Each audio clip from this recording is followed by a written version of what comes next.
وقصتنا النهارده بتتكلم عن البطة القبيحة. ايه قلت ايه؟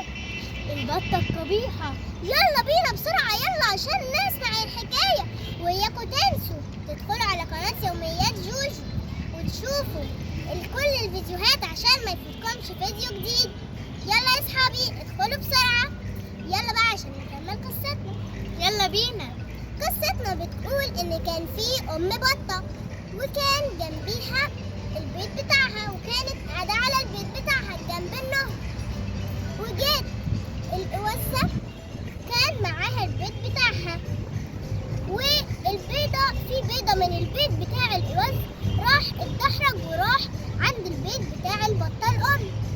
والبيت لما فقس يا صحابي لقى ايه يلا بينا يا صحابي بسرعة نعرف. لقى ان كل البط اللي جنبيه الأم قالت ايه ده، هو ايه اللي حصل ده؟ ازاي كل اولادي لونهم اصفر ما عدا البطة دي البطة دي قبيحة قوي ولونها اسود كده وحشة خالص، امشي ما تكونيش معانا. والبطة اللي هي القوزة بس هي مش عارفة قعدت تقول لها ارجوكي انا بنتك، انا اللي اتولدت من البيضة اللي كانت معاكي، ارجوكي ما تسيبنيش، انا مش عارفة حد. وهي الام تقول لها بقول لك امشي، انت اصلا مش بنتي، انت لونك اسود ووحش خالص، ما تعيشيش معاه، احنا لوننا اصفر وجميل. والبطة تمشي، وكل الحيوانات اللي في المزرعة يقولوا عليها بطة قبيحة بطة قبيحة بطة قبيحة. والبطة تزعل وتعيط وتمشي تقول يا عيني انا مالي، دي خلقة ربنا، انتوا بتعيبوا عليا انا. كل ما تمشي يلاقي حد طلع في الشارع كده يقول بطة قبيحة بطة قبيحة بطة قبيحة. والبطة تزعل، فضلت ماشية ماشية لحد ما لقيت وز بيطير لونه أبيض، وقالت الله لو أطير زي الوز ده وأكون في السما كده وفي البحر الجميل ده أعوم فيه كده زيهم، أنا نفسي أوي. بس ترجع وتقول أنا بطة قبيحة، أنا وحشة، ليه كل الناس ما بتحبنيش؟ هفضل كده كتير يا رب، مع انها خلقة ربنا مش خلقتي يعني، وكمان احنا ما ينفعش نتريق على خلقة ربنا.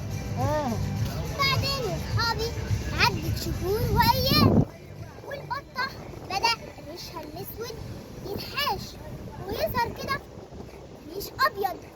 والبطة اول ما تبص تشوف ان الريش الابيض تقول ده ريش قليل، ده انا بطة وحشة، انا بطة قبيحة، انا بطة قبيحة، كل الناس بتقول عليا بطة قبيحة بطة قبيحة. شوفوا يا صحابي بقت نفسيتها ضعيفة خالص، وبقت هي قدرتها مش مستحملة أي حاجة وزعلانة، وبقت قافلة على نفسها يا صحابي، وقاعدة في عش صغير كده وخايفة من كل حاجة، مش عايزة تطلع منه أبدا. وفي يوم من الأيام بعد ما البطة دي كبرت، هي ما راحتش عند النهر ده تاني، عشان لو عدت النهر هتروح المزرعة وكل الحيوانات هيقولوا لها بطة قبيحة بطة قبيحة، فما كانتش بتعدي عند النهر. وفي يوم بعد أصحابي ما كبرت وهي كده معدية عشان تصطاد حاجة من النهر وتجري بسرعة عشان محدش يشوفها، كانت بتبص على نفسها قالت ايه ده؟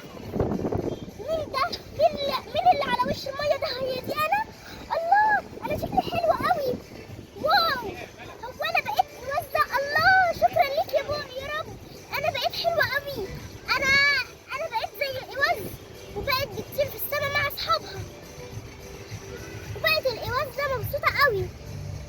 شفتوا بقى يا صحابي القوز وهو صغير بيبقى لونه أسود، وبعد ما بيكبر شوية بيبقى لونه أبيض وجميل، وبتبقى عينيه جميلة قوي، ويبقى عنده كمان بق جميل، وبيطير في السماء ويحلق زي العصافير. وهنا بقى يا صحابي اللي حصل ايه؟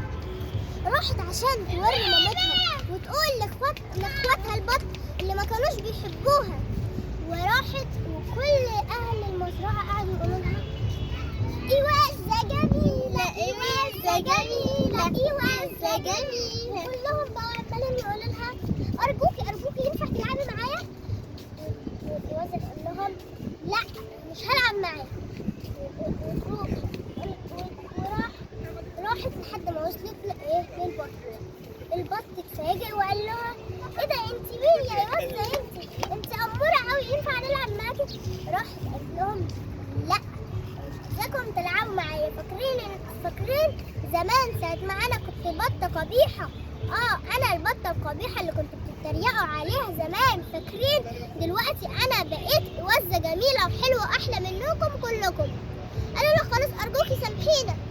والوزة اصحابي عشان كانت شاطرة وطيبة وبتحب كل الناس قالت لهم خلاص انا مسامحاكم ويلا بينا نلعب مع بعض. وقعدوا يلعبوا مع بعض بقى، بيتبسوا ويغنوا ويرقصوا ويبصوا للمية ويلعبوا في المية وبيضحكوا مع بعض. شفتوا بقى يا صحابي، احنا لازم نتعلم من القصة دي حاجة مهمة جدا، ان احنا ما نتنمرش على حد، لان دي مش بايديه، دي خلقة ربنا وملناش دعوة بيها. لازم نقبل كل واحد حسب طبيعته، ما نتنمرش على حد، عشان ده بيضايق نفسيته وبيخليه عايز يحبس نفسه في أوضة وما يطلعش منها خالص. وكمان يا صحابي لو احنا كده لقينا البطة قبيحة المفروض نساعدها ونخليها تبقى حلوة وتبقى مبسوطة، ما نخليهاش تزعل مننا عشان بابا يسوع يفرح مننا. إياكم تدخلوا على قناة يوميات جوجو، بس قبل ما نختم حلقتنا لازم أقول لكم حاجة مهمة جدا جدا. يلا بينا، النهارده قلنا إن في 3 أسئلة، أما نشوف بابا كانت مركزة ولا لأ. يلا بينا نبدأ. طبعا كنت مركزة يا زوزو. يلا بينا نبدأ بقى الأسئلة. أول سؤال، كل حيوانات المزرعة كانت بتقول على البطة إيه؟ كانت بتتريق عليها تقول لها بطة الوزة قبيحة وزة قبيحة. فعلا يا صحابي، بارسي كانت مركزة في أول سؤال. أما نشوف بقى السؤال التاني كانت إيه هي؟ السؤال التاني بيقول الوزة دي كانت لما كل أهل المزرعة بيتريقوا عليها كانت بتزعل ولا بتفرح ولا إيه؟ لا كانت بتزعل خالص، وبعديها بقى لما بقت حلوة بقى قعدوا يقولوا لها أرجوكي ينفع نلعب معاكي؟ راحت قالت لهم لا أنا مش هلعب معاكم، عشان انتوا لما أنا كنت فاكرين لما أنا كنت بطة قبيحة وانتوا ما كنتوش راضيين تلعبوا معايا، أنا برضو لما بقيت حلوة أنا برضو مش هلعب معاكم.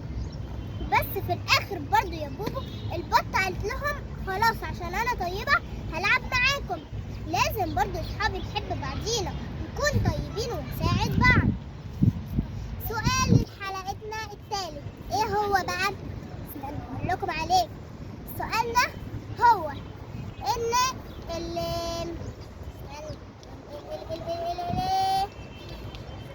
كانت مامة الوزة مامة الوزة اللي هي يعني مامة البط اللي هي اصلا طلعت وزة في الاخر يعني، كانت قالت لها اول ما اتولدت قالت لها ايه؟ قالت لها لا ما تقعديش معانا، انت وزة قبيحة، ما تعيشيش معانا.